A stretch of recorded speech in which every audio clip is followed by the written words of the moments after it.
अब आपको सीधे बेंगलुरु लिए चलते हैं, जहां इस वक्त प्रधानमंत्री नरेंद्र मोदी संबोधित कर रहे हैं एशिया के सबसे बड़े एयर शो में। उपस्थित कर्नाटका के गवर्नर श्री, मुख्यमंत्री श्री, रक्षा मंत्री राजनाथ सिंह जी, मंत्रिमंडल के मेरे अन्य सदस्य, देश विदेश से आए डिफेंस मिनिस्टर्स, इंडस्ट्री के सम्मानित प्रतिनिधि, अन्य सभी महानुभाव, देवी और सज्जनों, मैं एरो इंडिया के रोमांचक पलों का गवाह बन रहे सभी साथियों का अभिनंदन करता हूं। बेंगलुरु का आसमान आज नए भारत के सामर्थ्य का साक्षी बन रहा है। बेंगलुरु का आसमान आज इस बात की गवाही दे रहा है कि नई ऊंचाई नए भारत की सच्चाई है। आज देश नई ऊंचाइयों को छू भी रहा है और उन्हें पार भी कर रहा है। साथियों, एरो इंडिया का ये आयोजन भारत के बढ़ते हुए सामर्थ्य का उदाहरण है। इसमें दुनिया के करीब 100 देशों की मौजूदगी होना दिखाता है कि भारत पर पूरे विश्व का विश्वास कितना बढ़ गया है। देश विदेश के 700 से अधिक एग्जीबिटर्स इसमें अपनी भागीदारी कर रहे हैं। इसने अब तक के पुराने सारे रिकॉर्ड तोड़ दिए हैं।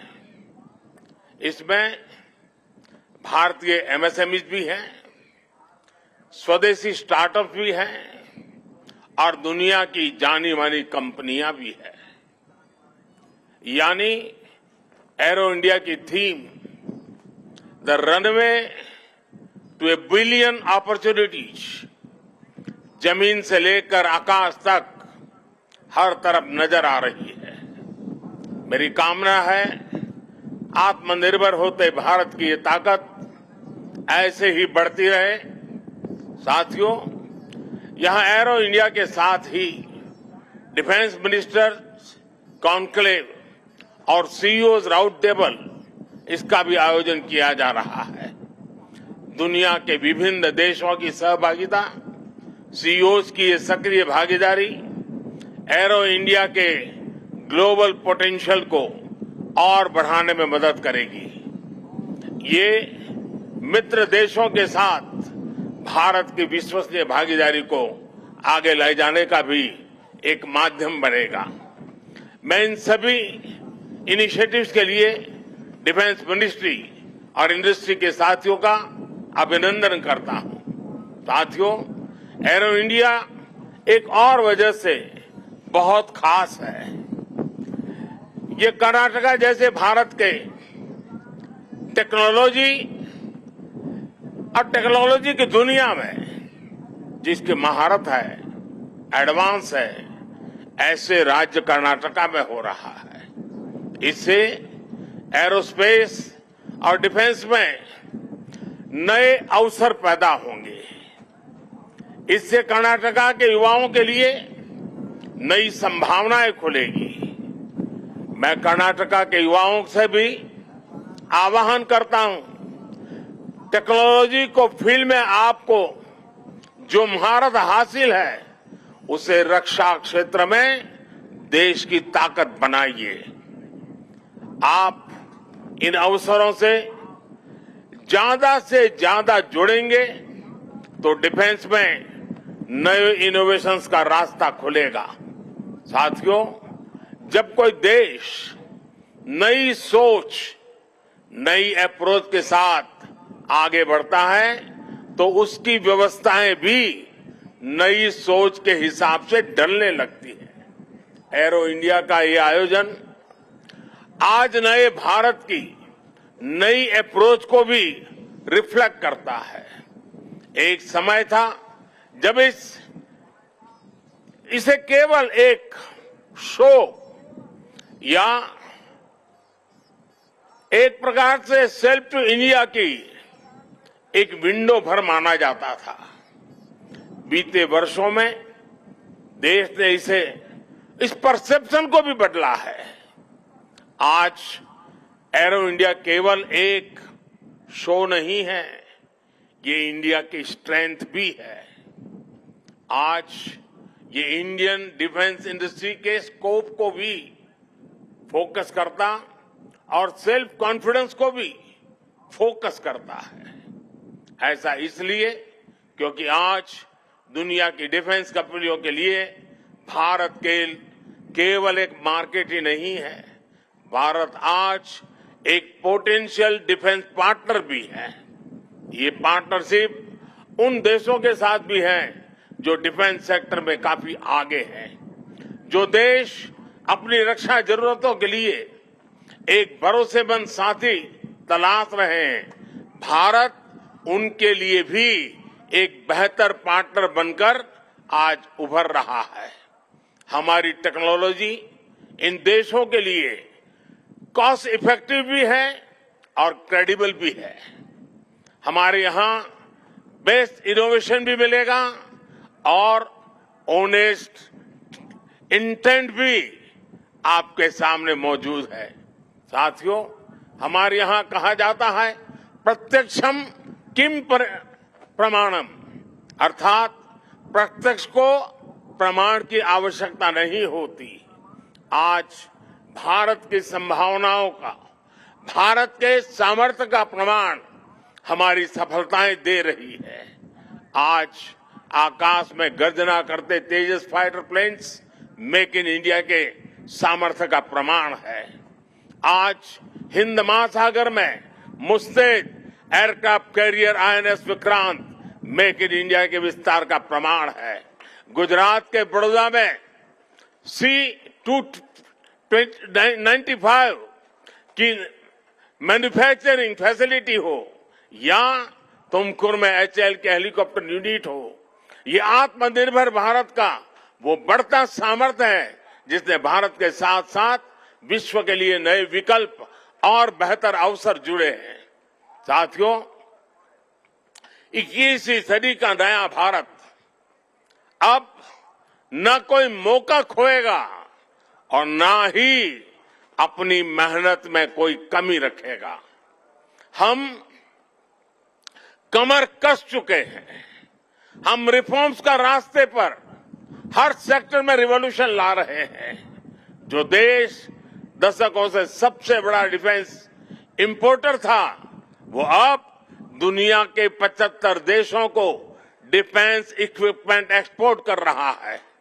बीते 5 वर्षों में देश का निर्यात 6 गुना बढ़ा है। 2021-22 में हमने अब तक के रिकॉर्ड 1.5 बिलियन डॉलर से ज्यादा के एक्सपोर्ट को, उस आंकड़ों को हमने पार कर लिया है। फ्रेंड्स, आप भी जानते हैं कि डिफेंस एक ऐसा क्षेत्र है जिसकी टेक्नोलॉजी को, जिसकी मार्केट को और जिसके बिजनेस को सबसे कॉम्प्लिकेटेड माना जाता है। इसके बावजूद भारत ने बीते 8-9 साल के भीतर भीतर अपने यहां डिफेंस सेक्टर का कायाकल्प कर दिया है। इसलिए हम इसे अभी केवल एक शुरुआत मानते हैं। हमारा लक्ष्य है कि 2024-25 तक हम एक्सपोर्ट के इस आंकड़े को 1.5 बिलियन से बढ़ाकर 5 बिलियन डॉलर तक ले जाएंगे। इस दौरान किए गए प्रयास भारत के लिए एक लॉन्च पैड की तरह काम करेंगे। अब यहां से भारत दुनिया के सबसे बड़ा डिफेंस मैन्युफैक्चरिंग देशों में शामिल होने के लिए तेजी से कदम बढ़ाएगा और इसमें हमारे प्राइवेट सेक्टर और इन्वेस्टर्स की महत्वपूर्ण भूमिका रहने वाली है। आज मैं भारत के प्राइवेट सेक्टर से आह्वान करूंगा कि ज्यादा से ज्यादा भारत के डिफेंस सेक्टर में इन्वेस्ट करें।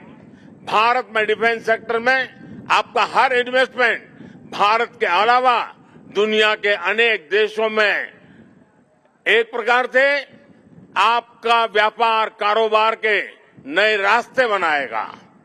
नई संभावनाएं, नए अवसर सामने हैं। भारत का प्राइवेट सेक्टर को इस समय को जाने नहीं देना चाहिए।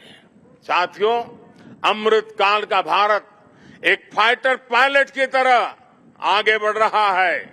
एक ऐसा देश जिससे ऊंचाइयां छूने से डर नहीं लगता, जो सबसे ऊंची उड़ान भरने के लिए उत्साहित है। आज का भारत तेज सोचता है, दूर की सोचता है और तुरंत फैसले लेता है। ठीक वैसे ही जैसे आकाश से उड़ान भरने वाला एक फाइटर पायलट करता है। और सबसे महत्वपूर्ण बात, भारत की रफ्तार चाहे जितनी तेज हो, चाहे वो कितनी भी ऊंचाई पर क्यों न हो, वो हमेशा अपनी जड़ों से जुड़ा रहता है। उसे हमेशा ग्राउंड सिचुएशन की जानकारी रहती है। यही तो हमारे पायलट भी करते हैं। एरो इंडिया की गगनभेदी गर्जना में भी भारत के रिफॉर्म, परफॉर्म और ट्रांसपोर्ट की गूंज है। आज भारत में जैसी निर्णायक सरकार है, जैसी स्थायी नीतियां हैं, नीतियों में जैसी साफ नीयत है, वो अभूतपूर्व है। हर इन्वेस्टर को भारत में बने इस सपोर्टिव माहौल का खूब लाभ उठाना चाहिए। आप भी देख रहे हैं कि ईज ऑफ डूइंग बिजनेस की दिशा में भारत में किए गए रिफॉर्म की चर्चा आज पूरी दुनिया में हो रही है। हमने ग्लोबल इन्वेस्टमेंट और इंडियन इनोवेशन के अनुकूल माहौल बनाने के लिए हमने कई कदम उठाए हैं। भारत के डिफेंस सेक्टर में फॉरेन डायरेक्ट इन्वेस्टमेंट को मंजूरी देने के नियमों को आसान बनाया गया है। अब कई सेक्टर में एफडीआई को ऑटोमेटिक रूट से मंजूरी मिली है। हमने उद्योगों को लाइसेंस देने की प्रक्रिया को सरल बनाया है, उसकी वैलिडिटी बढ़ाई है, ताकि उन्हें एक ही प्रोसेस को बार बार न दोहराना पड़े। अभी 10-12 दिन पहले भारत का जो बजट आया है, उसमें मैन्युफैक्चरिंग कंपनियों को मिलने वाले टैक्स बेनिफिट को भी बढ़ाया गया है। इसका फायदा डिफेंस सेक्टर से जुड़ी कंपनियों को भी होने वाला है। साथियों, जहां डिमांड भी हो, कैपेबिलिटी भी हो और एक्सपीरियंस भी हो, नेचुरल प्रिंसिपल कहता है कि वहां इंडस्ट्री दिनों दिन और आगे बढ़ेगी। मैं आपको भरोसा दिलाता हूं कि भारत में डिफेंस सेक्टर को मजबूती देने का सिलसिला आगे और भी तेज गति से बढ़ेगा। हमें साथ मिलकर इस दिशा में आगे बढ़ना है। मुझे विश्वास है आने वाले समय में हम एरो इंडिया के और भी भव्य और शानदार आयोजन के गवाह बनेंगे। इसी के साथ आप सभी का एक बार फिर बहुत बहुत धन्यवाद करता हूं और आप सबको अनेक अनेक शुभकामनाएं देता हूं। भारत माता की जय।